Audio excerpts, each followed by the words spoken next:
Hey, what's up, guys? I want to talk about the legendary Super Saiyan Broly again. It's been a while since I talked about him. About most of all my videos that I said about Broly in the past, I basically talk shit about him, and I don't regret it, not one bit, on all the things that I said about Broly. I'm still going to stick by my words on what I said about him. But today, I want to talk about on how the writer of Dragon Ball Z dropped the ball on Broly.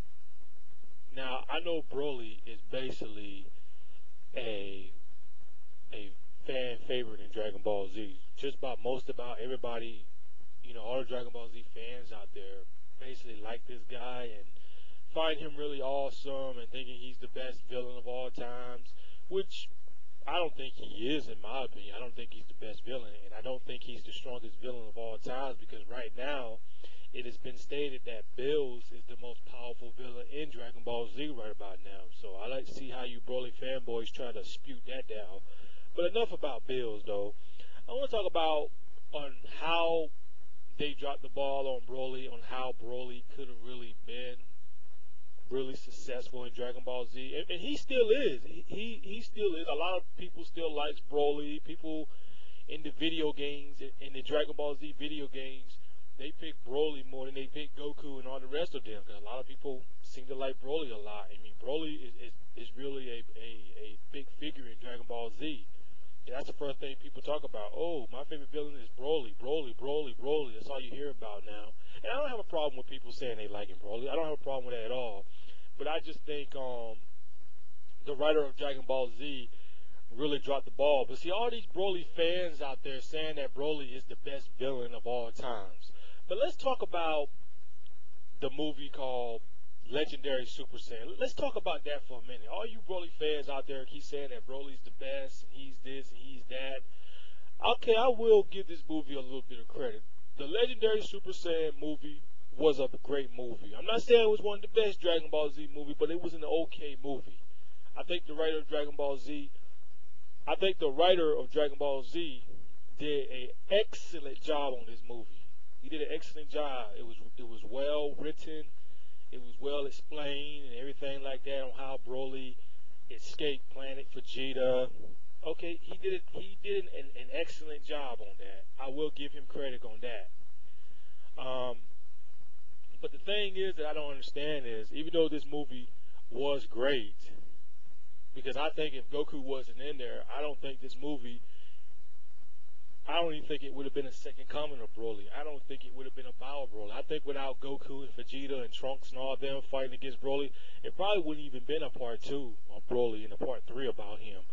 But like I was saying, I think the Legendary Super Saiyan movie was a very successful Dragon Ball Z movie. I think it was, though. But here's the part that I don't quite understand about this. Since all you Broly fanboys give this guy a lot of praise and props and saying that he's the best villain of all times because he killed his father, and that his power grow, and that Broly is a psycho with uncontrollable rage and being very destructive, and all he likes to do is destroy things.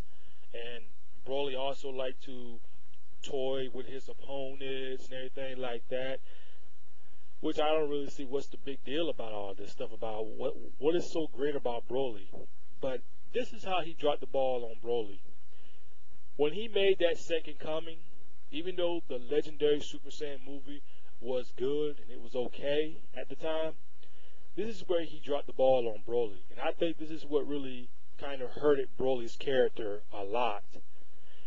You Broly fanboys out there keep saying that Broly's one of the strongest villain of all times on Dragon Ball Z. Because evidently, the writer of Dragon Ball Z doesn't really see Broly as one of the strongest villain of all times. Because if he was the strongest villain of all times in Dragon Ball Z, why in the hell would they put him in the second coming of Broly movie? Why would they put him in the second coming going up against two kids that doesn't really pose no threat to him? And you guys know who it is, Goten and Trunks.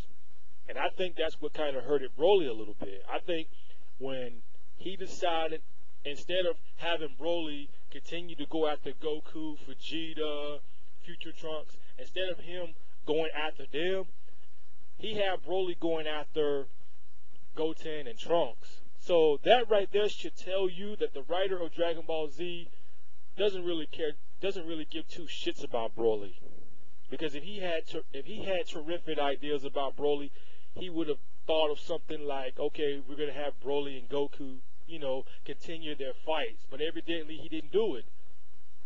And another thing that hurted Broly in the Second Coming movie is that Broly didn't really improve. So this is why I don't understand why a lot of these Broly fanboys love this guy so much. This is why I don't understand. Okay, Broly comes back, but the guy doesn't improve.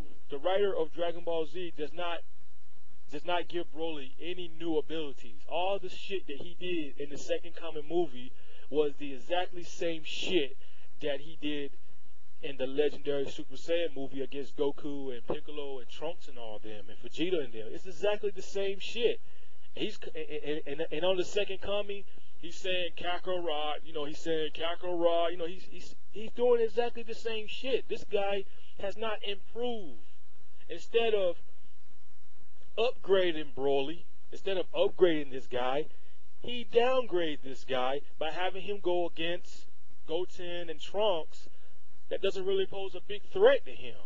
So if Broly was so much real powerful on Dragon Ball Z, why would the writer of Dragon Ball Z have him go against two little kids that doesn't really pose no threat to him? And at the time, Goten and Trunks didn't know how to do the fusion dance. Now I can understand if they did the fusion dance, it would have made a little bit more sense, but it didn't quite make sense on putting the most powerful villain that you Broly fanboys say, that y'all say he's the most powerful villain, but the writer of Dragon Ball Z put him against two little kids that doesn't really pose no big threat to him, and against Gohan.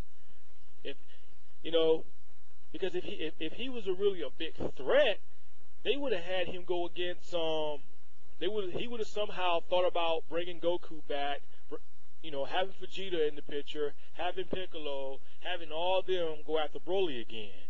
So evidently, like I was saying, the writer of Dragon Ball Z doesn't really think too much of Broly. And here's another thing about it. Bio Broly. Let's talk about Bio Broly. Now, I did kind of like Bio Broly movie. It was okay. I kind of like it better than the Second Coming movie a little bit. But again, he brings Broly back, but this time he makes him into a green monster looking like Swamp Thing, and have him go against Android 18, which she's a weakling compared to the Saiyans. Android 18 is a weakling now. They had him try to go after what's that guy named Mr. Satan, and have him go after Goten and Trunks once again. See, once again, the writer of Dragon Ball Z downgrades Broly. Instead of upgrading him, he once again downgrade Broly. How come he doesn't put Broly with the elite fighters like Goku and Vegeta? Why didn't he put Broly with those people, with those fighters? See, that's why I say there's nothing really special about Broly. I mean, yes, in the video games, they did a little bit upgrade on him as a Super Saiyan 3, but that does not count in the movies. Just in case you Broly fanboys bring up Super Saiyan 3 in this. Well, yes, they did. They upgraded him. They upgraded him in the video game. That's all they did. That don't even count. Ain't going to count that. Until I see Super Saiyan 3 Broly on a movie screen, then I might consider that, I might just count that. But we had not seen Broly as a Super Saiyan 3 on the movie screen, so it doesn't even count yet. It doesn't exist still. But, yeah. So, I want you people to tell me this. Like, what is so special about Broly? This is why I don't understand him. This is why I say that Broly is really overrating. This guy, like I said, when they made that Second Coming, I think that's what really killed Broly right there. It really killed him. Because I guess he ran out of ideas on Broly. Like, I'm not going to make this guy no Super Saiyan 3 or 2 or anything like that. So I'm just going to have him go up against two little kids that doesn't really pose no threat to him. Because actually, I find that as a joke. You put Broly against two kids that just played around, and I don't know. I think it just made Broly look real bad seeing him getting hurt by two kids. I remember Goten and Trunks got a couple of good punches off of Broly, and I said, my God, man, how embarrassing. This guy right here is a legendary Super Saiyan, and he just, I don't know, somehow gets hammered by these two kids. Like, that really kind of hurted Broly's character right there. That makes Broly look like a joke, if you ask me. But that's all I wanted to say, though. I think the writer of Dragon Ball Z really dropped the ball on Broly. I really think he did. I think this is what really hurt Broly. I think the Second Coming movie and the Bio Broly movie, well, especially the Second Coming really hurted Broly's character. It made Broly look like he was a joke fighting against two kids and then fighting Gohan. I think it really made him look bad, if you ask me. But that's all I wanted to say. It's your boy OP. I'm out. Peace.